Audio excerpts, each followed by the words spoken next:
हम इस देश के दुश्मन नहीं, हम इस देश में नौकर भी नहीं हैं, हम इस देश के मालिक हैं। मुस्लिम समाज को टारगेट करके नुकसान पहुंचाने की आपकी मंशा साफ हो गई है। मैं कहना चाहता हूं कि इस देश का मुसलमान दुश्मन नहीं है, इस देश का मुसलमान वफादार है। संभल हिंसा के बाद सुर्खियों में आए समाजवादी पार्टी के सांसद जियाउर रहमान बर्क एक तरफ लोकसभा में वक्फ बिल के विरोध में खूब गरजे, तो वहीं दूसरी तरफ अब योगी पुलिस ने जियाउर रहमान बर्क पर शिकंजा कसने की तैयारी कर ली है। बड़ी खबर यह है कि बर्क के अवैध निर्माण पर बुलडोजर की कार्रवाई हो सकती है। इस खबर पर भी विस्तार से चर्चा करेंगे, लेकिन सबसे पहले बात करेंगे जियाउर रहमान बर्क वो नेता हैं, वो सांसद है समाजवादी पार्टी के, जिन्होंने खुद बिजली का बकाया जो था वो नहीं भरा था। करोड़ों करोड़ों रुपए का बकाया उनके ऊपर था। लेकिन बात जब इस वक्फ बिल की आई तो रहमान बर्क भी खूब गरजे संसद में और कहा कि हम यानी मुसलमान इस देश में नौकर नहीं, देश के मालिक हैं। उन्होंने कहा कि इस बिल को तत्काल वापस लिया जाना चाहिए, इससे मुस्लिम समाज पर पाबंदियां लादने की कोशिश की जा रही है। उन्होंने ये भी कहा कि 1947 में जिन लोगों को देश से प्यार नहीं था वो पाकिस्तान चले गए। हिंदुस्तान में जो मुसलमान रह रहे हैं उन्हें अपने मुल्क से प्यार था, वो अपने देश के प्रति वफादार हैं, उन्हें दोयम नागरिक नहीं समझा जाना चाहिए। उन्होंने साफ तौर पर कहा कि हम देश के नौकर नहीं हैं, हम देश के मालिक हैं। किस तरीके से जियाउर रहमान बर्क ने सरकार पर निशाना साधा और इस बिल का विरोध करते हुए क्या कुछ कहा, जिसको लेकर वो एक बार फिर से सुर्खियों में आ गए हैं, जरा सुनिए। माननीय अल्पसंख्यक मंत्री जी कह रहे थे कि विपक्ष गुमराह कर रहा है, बल्कि हकीकत यह है विपक्ष गुमराह नहीं कर रहा इस बिल के ऊपर, बल्कि आप लोग गुमराह कर रहे हैं। आप लोग गुमराह कर रहे हैं इस सदन को, आप लोग गुमराह कर रहे हैं इस समाज को, इस देश को। आपकी सरकार का नारा था का सबका साथ सबका विकास। मैं पूछना चाहता हूं, ये आपका नारा खोखला है। मुस्लिम समाज को टारगेट करके नुकसान पहुंचाने की आपकी मंशा साफ हो गई है। माननीय गृह मंत्री जी श्री अमित शाह साहब भी यहाँ बैठे हुए हैं। मैं कहना चाहता हूं कि माननीय अल्पसंख्यक मंत्री जी कह रहे थे कि जब वो चुनाव में गए थे तो उनसे कहा गया कि वक्फ बिल को लेकर के आया जाए, इसलिए लाए हैं। तो चुनाव के समय तो उनसे ये भी कहा गया था कि 2 करोड़ रोजगार दिया जाए, महंगाई कम की जाए, भ्रष्टाचार कम किया जाए। हमारे लोगों को उस चीज की जरूरत है, वो क्यों नहीं देते। मैं कहना चाहता हूं कि इस देश का मुसलमान दुश्मन नहीं है, इस देश का मुसलमान वफादार है, इस देश की तरक्की चाहता है, इस देश का विकास चाहता है। और हमारे बुजुर्गों ने लाखों की तादाद में इस देश को आजाद कराने के समय अपनी जान माल की कुर्बानियां देकर के साबित किया था। देश का जब बंटवारा किया था माननीय अध्यक्ष जी, तो उस वक्त अगर जो मुसलमानों को प्यार था पाकिस्तान से वो चले गए, जिनको इस हिंदुस्तान से प्यार था, वफा थी, वो आज इस हिंदुस्तान के अंदर है। हम इस देश के दुश्मन नहीं, हम इस देश में नौकर भी नहीं हैं, हम इस देश के मालिक हैं। और हम चाहते हैं कि सब लोग मिलकर के, सारे धर्मों के लोग मिलकर के इस देश की तरक्की की बात करें। तो आपने जियाउर रहमान बर्क को सुना, समाजवादी पार्टी के ये सांसद हैं और सब जानते हैं कि समाजवादी पार्टी वक्फ बिल का विरोध कर रही है। लोकसभा में विरोध किया, हालांकि लोकसभा में ये बिल पास हो चुका है, राज्यसभा में ये बिल पेश किया जा चुका है और वहां पर भी वोटिंग होगी। लेकिन इस बीच जो समाजवादी पार्टी के नेता हैं वो लगातार इसका विरोध कर रहे हैं और इसी कड़ी में जियाउर रहमान बर्क ने भी ये कहा कि सरकार मुसलमानों के अधिकार को कम कर रही है, वक्फ बोर्ड के अधिकार में भी काफी कमी की जा रही है। उन्होंने कहा कि ये सब इस कारण से हो रहा है कि वक्फ बोर्ड की संपत्ति को आसानी से सरकार अपने कंट्रोल में कर सके।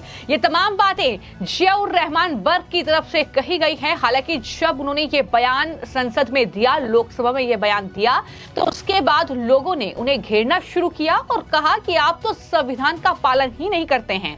जब संभल में हिंसा हुई उसके बाद जियाउर रहमान बर्क के खिलाफ भी एफआईआर दर्ज की गई और जब उनके खिलाफ जांच बैठी तो वहां पर ये जांच में निकलकर सामने आया कि सांसद जियाउर रहमान बर्क ने तो लंबे वक्त से बिजली का बिल ही जो है वो नहीं जमा किया है, वो बकाया है करोड़ों रुपए का। और इस तरीके से बर्क बुरी तरीके से फंसे। जिस तरह से अड़ी हुई थी इस बिल को पास कराने के लिए, और हमें अफसोस है हम लोगों ने पूरी तरह से विरोध और विरोध प्रदर्शन किया और पूरी ताकत के साथ में हमने, हमारी पार्टी ने, हमारे नेता माननीय अखिलेश यादव जी ने, लेकिन सरकार ने ये बिल पास करा लिया।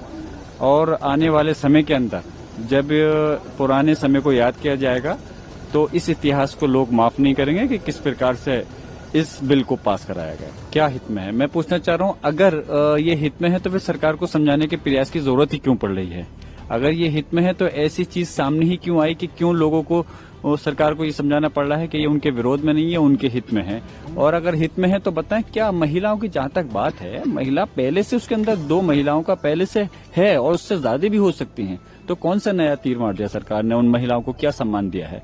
तो इस प्रकार से जो बिल ये क्या है, यकीनन हम ये कहते हैं कि आपस में बिल ऐसा होना चाहिए जो कि समाज की तरक्की हो। और देखिए, जब हर समाज की तरक्की होगी तो तभी देश पूरी तरह से विकास करेगा। अगर एक समाज को टारगेट करेंगे तो फिर देश के प्रति, आप विकास के प्रति वो वफादारी नहीं कहलाती। देखिए, हाँ बिल्कुल, अभी तो हम लोगों ने पूरी तरह से इसके प्रयास किया कि बिल पास नहीं होना चाहिए, लेकिन जाहिर सी बात है कि बिल जो पास होता है वो नंबर से होता है। तो सरकार के पास में जो बहुमत था, और आज भी मैंने जो सदन में बोलते में मुझे मौका मिला पार्टी की तरफ से, मैंने कहा इस बात को कि आने वाले समय में जनता उनके सहयोगी दल को, एनडीए के सहयोगी दल को माफ नहीं करेगी, चाहे वो बिहार के हों, चाहे आंध्र प्रदेश के हों या कहीं के भी हों।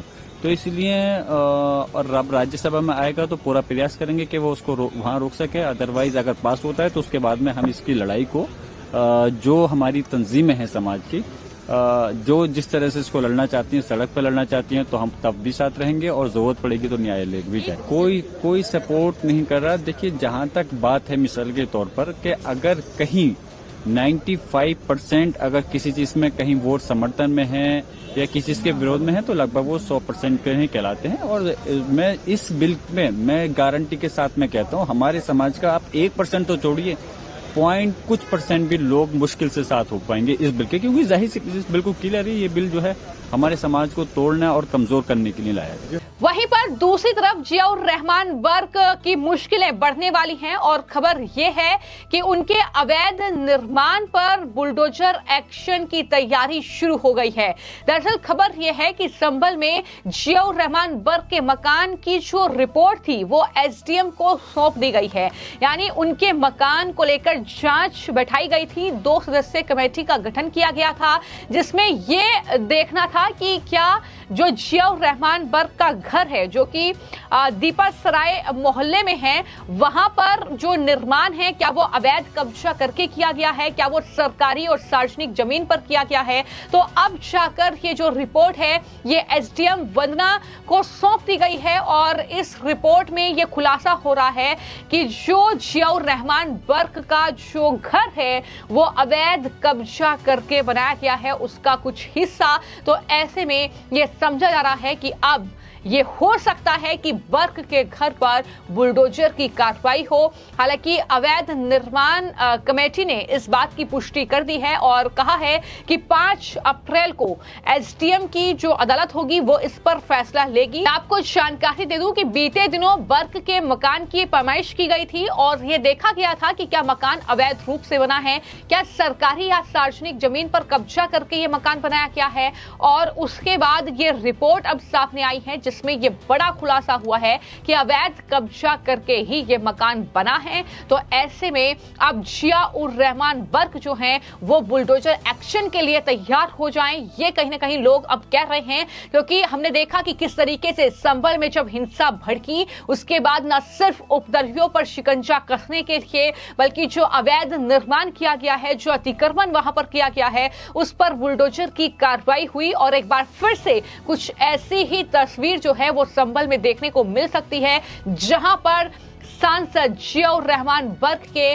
दीपा सराय मोहल्ले में स्थित आवास में जो अवैध निर्माण किया गया है, जो कब्जा करके भूमि पर अवैध निर्माण किया गया है, उसकी रिपोर्ट जो है वो एसडीएम को जा चुकी है। तो ऐसे में 5 अप्रैल को जो है एसडीएम की कोर्ट अपना फैसला देगी। हालांकि एसडीएम वंदना मिश्रा ने यह कहा कि रिपोर्ट की जांच के बाद आगे की कार्रवाई की जाएगी। पीडब्ल्यूडी के जो अधिकारी हैं सुनील प्रकाश, उन्होंने दरअसल 6 क्षेत्र के जो जेई हैं उनके माध्यम से ये रिपोर्ट प्रस्तुत की है, ये जानकारी उनकी तरफ से दी गई है। तो कहीं ना कहीं लगातार समाजवादी पार्टी के लिए मुश्किलें बढ़ रही हैं। जिस तरीके से संभल में हिंसा भड़की, उसके बाद जियाउर रहमान बर्क सुर्खियों में आए, सांसद के तौर पर उन्होंने इस हिंसा को लेकर जो कार्रवाई सरकार ने की उसका विरोध किया और ये कहा कि सरकार जो है वो एक वर्ग विशेष के लोगों पर यह कार्रवाई कर रही है और इस तरीके से मुसलमानों को सरकार जो है दबाना चाहती है, उनकी आवाज को दबाना चाहती है। ये तमाम बातें की गई, लेकिन कहीं ना कहीं उनके आवाज को लेकर लगातार ये खबरें चल रही थी कि अवैध निर्माण किया गया है। तो उसको लेकर कहीं ना कहीं ये जांच रिपोर्ट अब प्रस्तुत की गई है। 5 अप्रैल को कोर्ट इस पर अपना फैसला देगी। सवाल यह है कि क्या बर्क के आवास पर अब योगी सरकार का बुलडोजर चलेगा, ये 5 अप्रैल को अब तय हो जाएगा।